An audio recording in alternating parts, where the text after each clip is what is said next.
સમાચારો સાથે હું છું જયેશ। તો સુરતમાં અત્યારે રાજકીય હલચલ તેજ થઈ ચૂકી છે। જેવો ભાજપના ઉમેદવાર તરફથી વાંધો ઉઠાવ્યો કે આખરે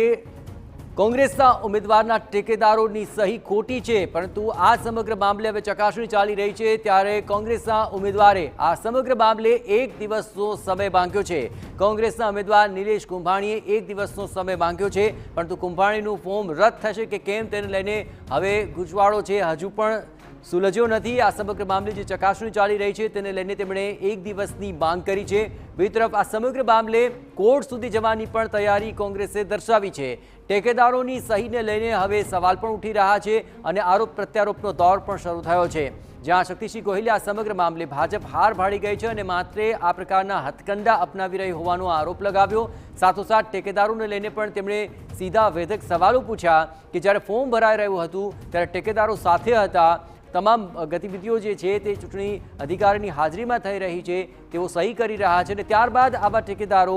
તે બે તબક્કે વાત કરી રહ્યા છે કે તેમની સહી સાચી નથી। મતલબ કે ક્યાંક ને ક્યાંક જે પ્રેશર પોલિટિક્સ છે તેનો ઉપયોગ થઈ રહ્યો છે, ભાજપ આ પ્રકારના હથકંડા અપનાવી રહ્યું છે તેવો સીધો આરોપ પણ તેમણે લગાવ્યો। બીજી તરફ નૈશદ દેસાઈએ સમગ્ર મામલે ચૂંટણીમાં ફારસ ચાલી રહ્યો હોવાનો આરોપ લગાવ્યો હતો અને કઈ રીતે આ સમગ્ર ચૂંટણી પ્રક્રિયાઓની અંદર ફારસ ચાલી રહ્યું છે તેને લઈને તેમણે સવાલો પણ ઉઠાવ્યા કે ટેકેદારોને લઈને અલગ અલગ ફોર્મ ભરાઈ રહ્યા છે, તેમની સહી થઈ રહી છે, ત્યારબાદ એ જ ટેકેદારો દ્વારા સહીને લઈને અરજી કરવામાં આવી રહી છે। મતલબ કે આ સમગ્ર મામલે ચૂંટણી અને મતદાન પહેલાં જ આ પ્રકારે હથકંડા અપનાવીને ચૂંટણી જીતવાના પેંતરા રચવામાં આવી રહ્યા છે। શક્તિસિંહ ગોહિલે પણ આ સમગ્ર મામલે કહ્યું હતું કે જે રીતે આ હથકંડા અપનાવવામાં આવી રહ્યા છે તેને લઈને પહેલેથી જ તેમની ટીમ સતર્ક હતી, ખૂબ જ ચીવટ રાખીને આ સમગ્ર મામલે તેઓ ચૂંટણી ફોર્મ ભરાવી રહ્યા હતા, પરંતુ તેમાં પણ આ પ્રકારે હથકંડા અપનાવીને ચૂંટણી પહેલાં જ આ પ્રકારે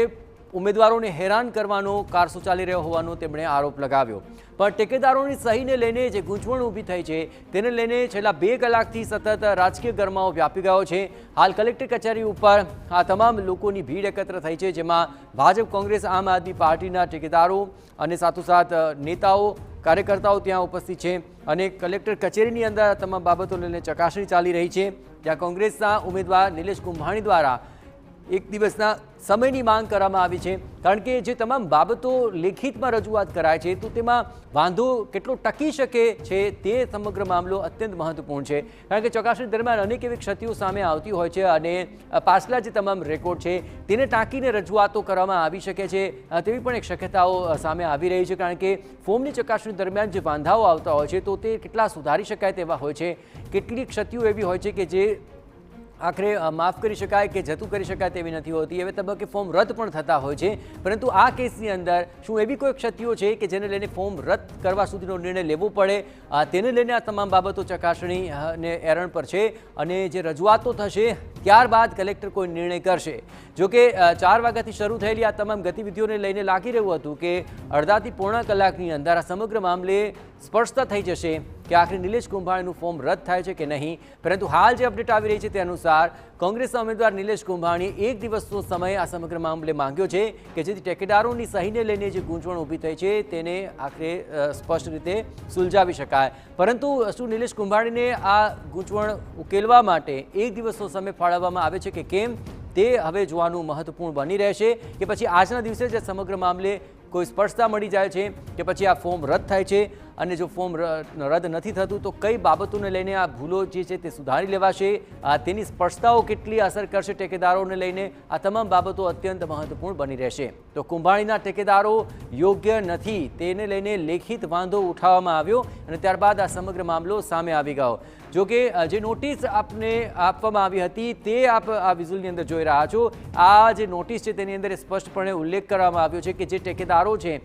તેમની સહી નથી તે પ્રકારની અરજી મળી છે અને તેને લઈને આ સમગ્ર મામલાને લઈને તપાસ થશે। જેના માટે 4 વાગે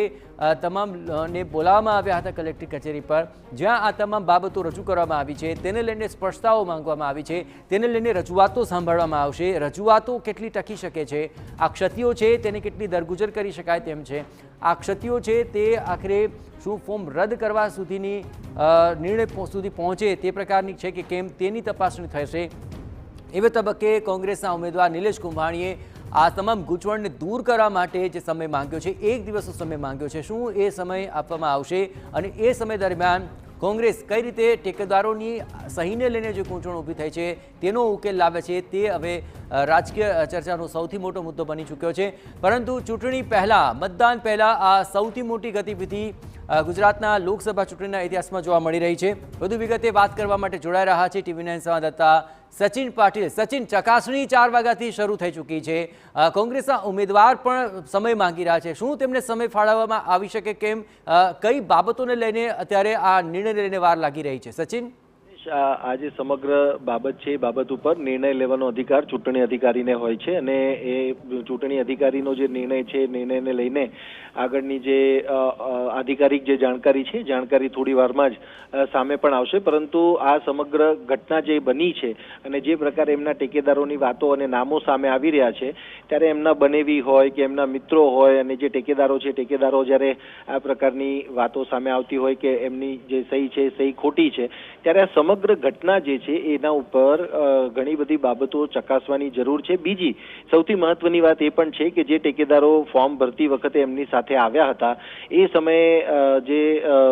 એમના ઉપર કોઈ દબાણ હતું કે કેમ, કે પછી એમની સાથે કોઈ જેમની સહી ખોટી હોવાની વાત જે કરવામાં આવી રહી છે એમાં કોઈ તથ્ય છે કે કેમ, એટલે આ બધા જ વિષયો જે છે એનું વિડીયોગ્રાફી પણ થતી હોય છે અને ઇલેક્શન કમિશન તરફથી પણ થતી હોય છે અને આ સમગ્ર જે હકીકત જે પ્રકારે સામે આવતી જઈ રહી છે એમાં જે નિર્ણય છે, નિર્ણયમાં ચૂંટણી અધિકારી પાસે સમય પણ માંગવામાં આવ્યો છે અને અત્યારે જે માહિતી મળી રહી છે એ પ્રમાણે આવતીકાલ સુધીનો સમય નિલેશ કુંભાણી જે ઉમેદવાર છે કોંગ્રેસના સુરત લોકસભા બેઠક ઉપરથી એમને આપવામાં પણ આવ્યો છે। સાથે જ સાથે કોંગ્રેસ પાર્ટીની તૈયારી એ પણ છે કે આ જે